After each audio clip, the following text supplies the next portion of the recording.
Voting ಅಂತ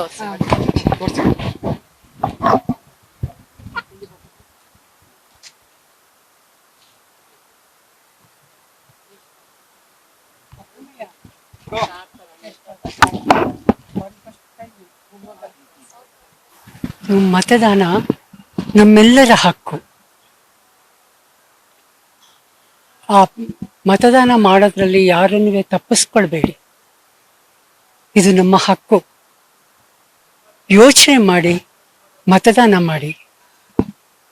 ದೇಶಕ್ಕೆ ಒಳ್ಳೇದಾಗಬೇಕು, ಅದನ್ನ ಯೋಚನೆ ಮಾಡಿ ಮತದಾನ ಮಾಡಿ. ಅಷ್ಟೇ ನನ್ನ ಆಸೆ. ತುಂಬಾ ಜನ ವೀಕೆಂಡ್ ಬಂತು ಅಂತ ಹೊರಟು ಬಿಡ್ತಾರೆ ಬೆಂಗಳೂರು ಬಿಟ್ಟು. ಯೂತ್ಸ್ ಎಲ್ಲ ಮುಂದೆ ಬರ್ತಾ ಇಲ್ಲ, ಫಸ್ಟ್ ಟೈಮ್ ವೋಟರ್ಸ್ ಎಲ್ಲ. ಇಲ್ಲ, ಬಂದು ಹಾಕಿಬಿಟ್ಟು ಆಮೇಲೆ ಬೇಕಾದ್ರೆ ಎಲ್ಲಿ ಬೇಕಾದ್ರೂ ಹೋಗ್ಬೋದು. ಬಟ್ ಮತ ಹಾಕೋದು ಮಾತ್ರ ತಪ್ಪಿಸ್ಕೊಳ್ಬೇಡಿ ದಯವಿಟ್ಟು, ನನ್ನ ರಿಕ್ವೆಸ್ಟ್. ಯಾಕೆಂದ್ರೆ ಮತ ತುಂಬಾ ಬೆಲೆ ಬಾಳುವಂಥದ್ದು. ಅದಕ್ಕೆಷ್ಟು ಬೆಲೆ ಅಂತ ಹೇಳಿದ್ರೆ ನಮ್ಗಳಿಗೆ ಗೊತ್ತಾಗಬೇಕು. ಆದ್ರಿಂದ ಯಾರು ತಪ್ಪಿಸ್ಕೊಳ್ಬೇಡಿ, ದಯವಿಟ್ಟು ಮತ ಮಾಡಿ.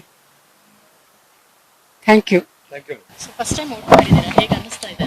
ಫಸ್ಟ್ ಟೈಮ್ ಅಲ್ಲ, ನಾನು 6 ತಿಂಗಳ ಹಿಂದೆ ಬಂದಿದ್ದೆ. 1 ಇಯರ್ ಬ್ಯಾಕ್ ಬಂದಿದ್ದೆ. ಎಲ್ಲರೂ ವೋಟ್ ಮಾಡಿ. ಸರ್ಕಾರ ಆಯ್ಕೆ ಮಾಡ್ಕೊಳ್ಳೋದು ತುಂಬಾ ಮುಖ್ಯ. ಎಲ್ಲರೂ ವೋಟ್ ಮಾಡಿ. ಲೋಕಸಭಾ ಎಲೆಕ್ಷನ್ ಅಲ್ಲಿ ಮೊದಲನೇ ವೋಟ್. ಲೋಕಸಭಾ ಎಲೆಕ್ಷನ್ ಅಲ್ಲಿ ಮೊದಲೇ ಎಕ್ಸೈಟ್ ಆಗಿದ್ದೆ. ಯಾಕಂದ್ರೆ ಫಸ್ಟ್ ಟೈಮ್ ಅಲ್ವಾ ಲೋಕಸಭಾ, ಅದಕ್ಕೆ ಎಕ್ಸೈಟ್ ಆಗಿದೆ.